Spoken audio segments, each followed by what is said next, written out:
अनाया, मुझे तुमसे इस घटियापन की उम्मीद नहीं थी कि तुम इस कदर घटिया लड़की हो सकती हो, जिसको सुनकर वो कहती है कि अगर आपको कुछ नहीं मालूम मेरे बारे में, तो आप प्लीज़ कुछ मत कहिए, क्योंकि मैं भी अब किसी की बात बर्दाश्त नहीं करूँगी।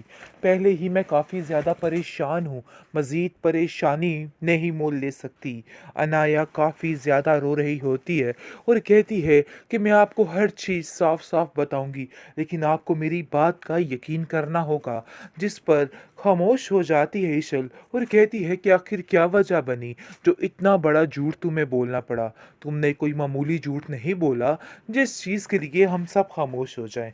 देखो, तुमने बहुत बड़ी हरकत की है और इस चीज़ की सज़ा तुम्हें बहुत बुरे तरीके से मिल सकती है।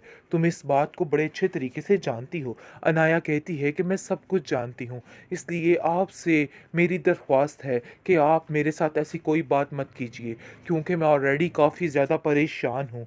वो सारा माजरा बयान कर देती है, बल्कि कर देगी, और काफ़ी ज़्यादा इशल परेशान हो जाएगी और कहेगी कि तुमने बहुत गलत किया अपने घर वालों के साथ। मुझे तो उम्मीद ही नहीं थी कि तुम ऐसा कर सकती हो। मैं तो आयज़ा भाभी को ही गलत कह रही थी, लेकिन मुझे क्या पता था कि तुमने खुद ये सब कुछ किया। अरे वो लड़का तो इस काबिल है ही नहीं था। रूहान में और उसमें ज़मीन आसमान का फ़र्क है। जिस तरह से तुमने उसको ठुकराया, यानी कि इसको ठुकराने की कोशिश की, ये तुम्हारी सबसे बड़ी भूल होगी।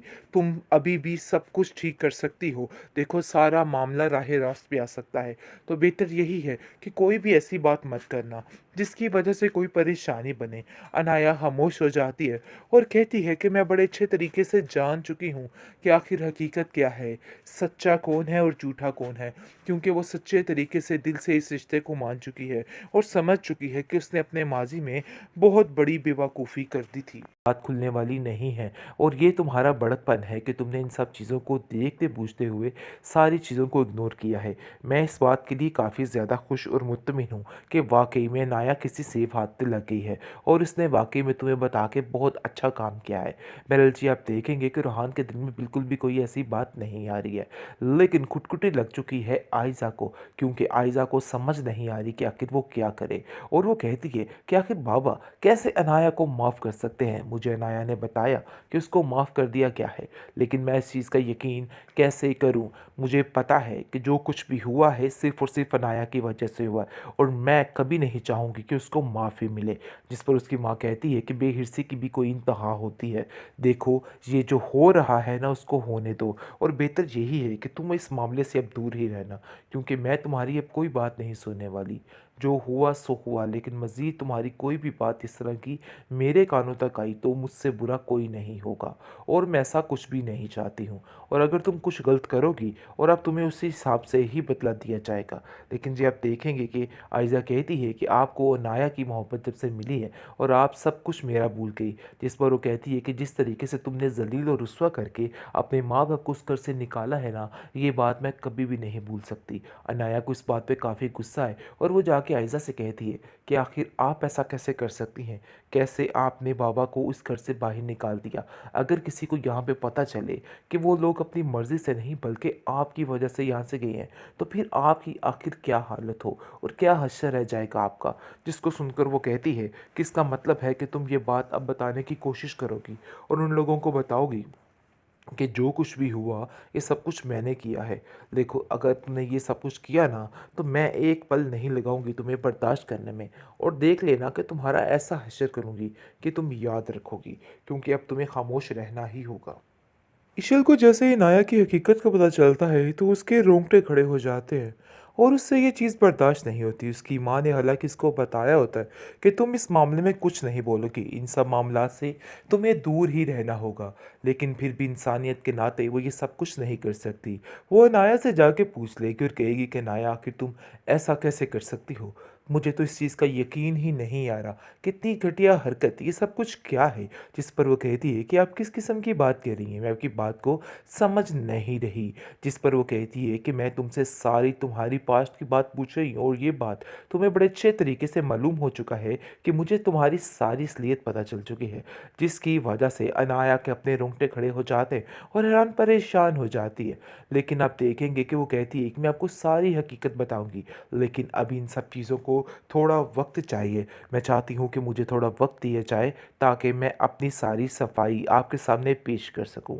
लेकिन जी आप देखेंगे कि ईशल काफ़ी परेशान है और वो सोच रही है कि वो बहुत जल्द सारे मामलात आशिर को बता दे, क्योंकि ये सब कुछ उसके लिए बहुत ज़रूरी है और ये बहुत बड़ी ज़्यादती हो जाएगी अगर उन लोगों को ये बात पता ना चली।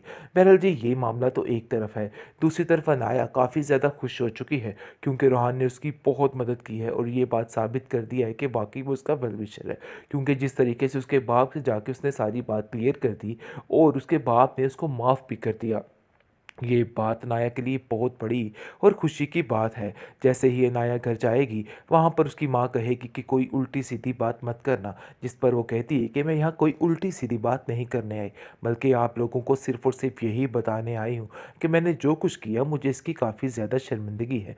लेकिन उसकी माँ इस चीज़ से काफ़ी ज़्यादा शर्मिंदा हो रही होती है कि रूहान को सारी बातों का इल्म हो चुका है और वो रूहान से कहती है कि रूहान, अगर ये बात खुल के सामने आ गई तो हर चीज़ ख़त्म हो जाएगी। देखो ये बात खुलने वाली नहीं है और ये तुम्हारा बड़कपन है कि तुमने इन सब चीज़ों को देखते बूझते हुए सारी चीज़ों को इग्नोर किया है। मैं इस बात के लिए काफ़ी ज़्यादा खुश और मुत्तमिन हूँ कि वाक़ई में नाया किसी सेफ हाथ पे लग गई है और इसने वाक़ई में तुम्हें बता के बहुत अच्छा काम किया है। बहरहाल जी आप देखेंगे कि रूहान के दिल में बिल्कुल भी कोई ऐसी बात नहीं आ रही है।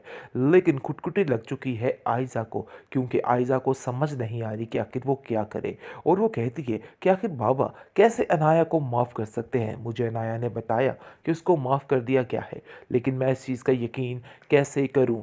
मुझे पता है कि जो कुछ भी हुआ है सिर्फ़ और सिर्फ़ अनाया की वजह से हुआ है और मैं कभी नहीं चाहूँगी कि उसको माफ़ी मिले। जिस पर उसकी माँ कहती है कि बेहिर्सी की भी कोई इंतहा होती है।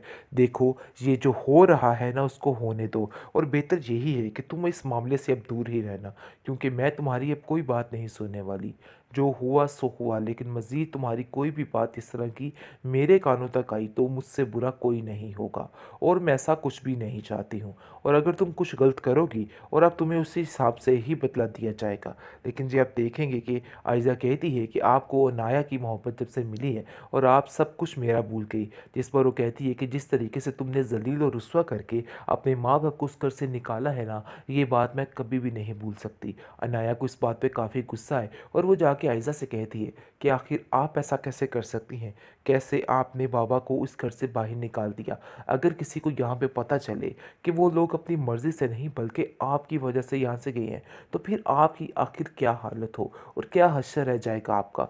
जिसको सुनकर वो कहती है कि इसका मतलब है कि तुम ये बात अब बताने की कोशिश करोगी और उन लोगों को बताओगी कि जो कुछ भी हुआ ये सब कुछ मैंने किया है। देखो अगर तुमने ये सब कुछ किया ना तो मैं एक पल नहीं लगाऊँगी तुम्हें बर्दाश्त करने में और देख लेना कि तुम्हारा ऐसा हश्र करूँगी कि तुम याद रखोगी, क्योंकि अब तुम्हें खामोश रहना ही होगा।